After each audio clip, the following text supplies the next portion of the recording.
Pemirsa, kasus dugaan pelecehan seksual verbal yang melibatkan 16 mahasiswa Fakultas Hukum Universitas Indonesia berujung pada sanksi skorsing selama 1,5 bulan. Sanksi ini dinilai tidak memberikan efek jera sehingga banyak pihak mendesak agar para terduga pelaku dipidanakan. Pihak UI menyatakan sanksi pemberhentian sementara ini bukanlah sanksi akhir, lalu bisakah para terduga pelaku dijerat hukum pidana? Berikut ulasannya dalam Top Review, tunggu apa lagi bersama Kata Oma.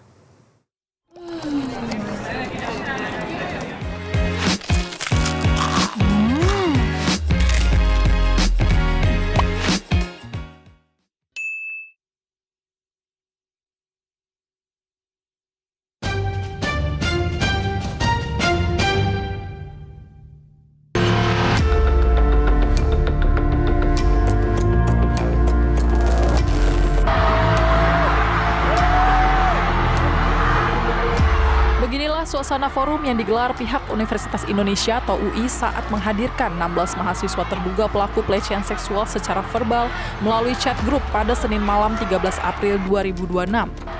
Para terduga pelaku panen sorakan dan hujatan dari mahasiswa lainnya terutama perempuan. Dalam forum tersebut, para terduga pelaku telah menyampaikan permohonan maaf di hadapan para mahasiswa dan perwakilan kampus. Kasus ini mencuat setelah sejumlah tangkapan layar chat grup mahasiswa beredar luas di media sosial dan menunjukkan adanya percakapan yang mengarah pada pelecehan verbal serta objektifikasi perempuan. Diduga anggota grup tersebut bukan mahasiswa biasa, banyak diantaranya menjabat sebagai pimpinan organisasi kemahasiswaan, ketua angkatan, serta calon panitia ospek. Pihak Fakultas Hukum FHUI juga menerima laporan resmi mengenai dugaan pelanggaran kode etik mahasiswa yang juga berpotensi mengandung tindak pidana pelecehan seksual yang dilaporkan korban kepada Satuan Tugas Pencegahan dan Penanganan Kekerasan Seksual UI. Jadi jangan dianggap ini merupakan hanya bocor yang tidak jelas, yang hanya tidak begitu saja bocor. Ini perjuangan lebih dari setahun semuanya. Dan melihat kasus ini seperti ini, melihat penanganan dari kampus juga, saya menaruh harapan banyak baik pada pihak universitas maupun pihak fakultas. Permohonan kami sederhana, hanya ada satu sanksi kami harapkan, drop out. Drop out merupakan sanksi yang diberikan ketika seorang mahasiswa dianggap sudah tidak lagi layak berkuliah di situ. Alasannya banyak, dia tidak bisa memberikan rasa aman, dia berbahaya bagi mahasiswa yang lainnya, dapat mencederai nilai universitas. Saya rasa semua unsur tersebut sudah terpenuhi. Pada hari yang sama, pihak FHUI mengeluarkan pernyataan resmi mengecam keras konten yang merendahkan martabat manusia dan bertentangan dengan nilai etika akademik. Berbagai organisasi internal, termasuk Badan Eksekutif Mahasiswa FHUI, serta badan semi-otonom lainnya juga mengeluarkan pernyataan sikap yang mengutuk dugaan pelecehan seksual secara verbal yang dilakukan 16 mahasiswa terduga pelaku. Gerakan intervensi letakkan pusat melalui Kemendikti sebagai pemegang otoritas tertinggi pendidikan di Indonesia. Menteri Pendidikan Tinggi tidak mau diam. Kami meminta kementerian turun tangan sehingga kasus ini tidak diputuskan oleh birokrasi kampus. Pastikan audit investigasi. Kami menuntut Mendikti mengirim tim khusus untuk memeriksa kinerja Satgas PPKUI. Periksa mengapa kasus 16 mahasiswa ini bisa terjadi dan mengapa banyak kasus lama yang masih menggantung tanpa kejelasan. Kasus ini ada peringatan keras bagi UI. Kementerian harus mengevaluasi status UI sebagai institusi pendidikan. Jika terus menjaga predator seksual bebas berkeliaran di kampus tanpa hukuman. Pastikan hapus intervensi orang dalam. Pastikan proses hukum bersih dari campur tangan pihak manapun. Selanjutnya pihak UI menggelar forum yang menghadirkan para terduga pelaku. Awalnya hanya 2 mahasiswa terduga pelaku yang didatangkan.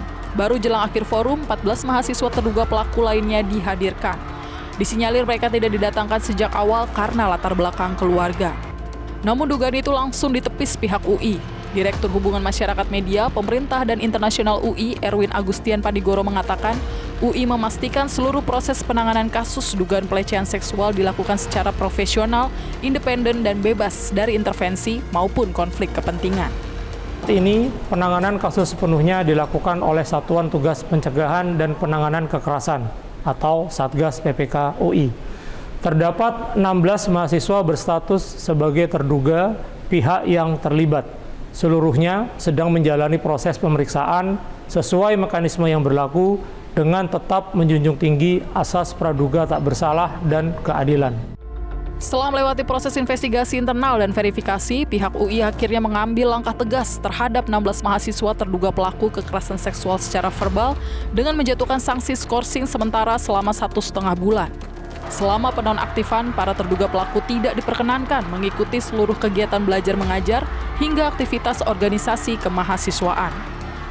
Rektor UI Heri Hermansyah menegaskan sanksi skorsing kepada 16 mahasiswa terduga pelaku pelecehan seksual secara verbal ini bukanlah bentuk sanksi akhir. Kebijakan itu merupakan bagian dari proses administratif dalam rangka pemeriksaan. Meskipun pihak UI sudah memberikan sanksi skorsing kepada 16 mahasiswa terduga pelaku, banyak pihak menilai sanksi itu tidak cukup memberikan efek jera kepada para terduga pelaku mahasiswa yang ironinya tengah menimba ilmu di bidang hukum. Lalu apakah 16 mahasiswa terduga pelaku pelecehan seksual secara verbal bisa dipidana?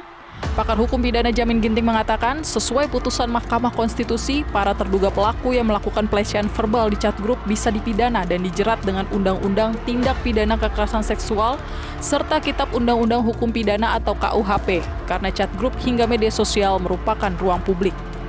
Tentu berdasarkan putusan MK tahun 2024 dan juga mengatakan bahwa percakapan di grup ya yang mengena kepada pribadi, pelecehan kepada seseorang, itu juga dapat dikatakan sebagai ruang publik. Jadi grup itu adalah ruang publik ya, grup WA itu adalah ruang publik. Nah, ruang publik apalagi kalau itu di screenshot lalu disebarluaskan. Ya, itu juga bagian dari suatu ruang publik.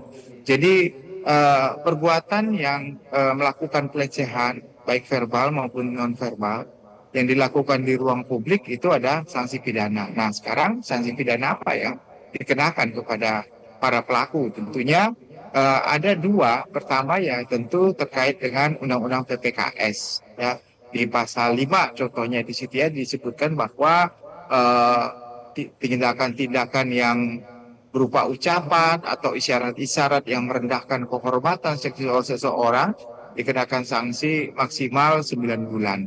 Nah, jadi itu ada sanksi pidananya. Juga termasuk dalam KUHP terkait dengan sanksi pelecehan verbal maupun non-verbal. Ya, ini merupakan bentuk sanksi yang diberikan dalam ranah pidana. Jadi bisa saja terjadi karena yang grup itu termasuk dalam ruang publik.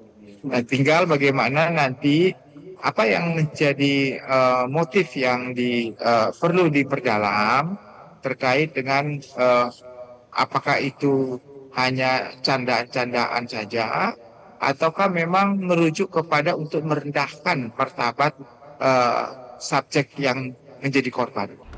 Sementara itu, Polda Metro Jaya menyatakan pihaknya tengah berkoordinasi dengan UI terkait kasus dugaan pelecehan seksual yang melibatkan 16 mahasiswa dalam chat group. Polisi juga tengah mengumpulkan barang bukti, akan tetapi hingga kini polisi belum menerima laporan terkait kasus tersebut. Nah, sampai hari ini Polda Metro Jaya masih belum menerima secara resmi laporan polisi.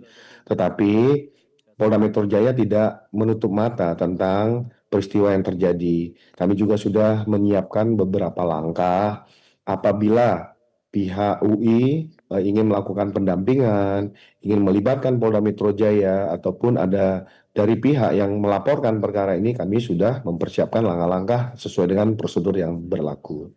Kasus dugaan pelecehan seksual yang melibatkan 16 mahasiswa dalam chat group menjadi sorotan publik karena disinyalir dilakukan oleh para kelompok pemuda terpelajar.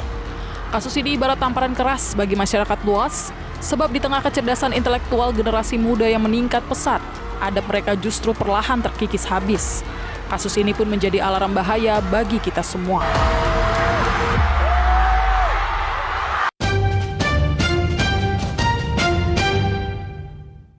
Jelajahi cara baru mendapatkan informasi. Download Metro TV Extend sekarang.